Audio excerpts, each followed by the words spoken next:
অনেকে মারা যায়, অনেকে এম্বাসিতে অনেক ধরনের প্রয়োজন হয়। হটলাইনের মাধ্যমে কল করে আপনারা জানতে পারবেন, এই খরচ থেকে সবাই বাঁচতে পারবেন।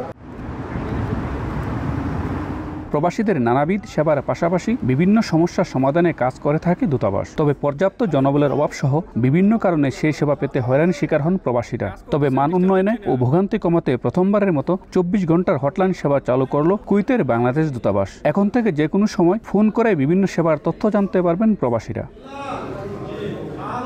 দূতাবাসের এই উদ্যোগকে স্বাগত জানিয়েছেন কুয়েত প্রবাসীরা। তারা বলছেন, এর আগে যে কোনো বিষয়ে তথ্য জানতে দূতাবাসে যাওয়ার প্রয়োজন হলেও এখন সেই ভোগান্তি পোহাতে হবে না।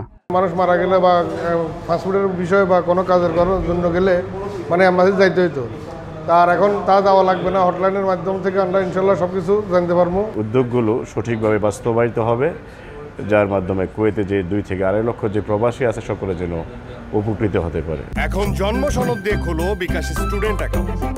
নিজের বিকাশ নিজে কর।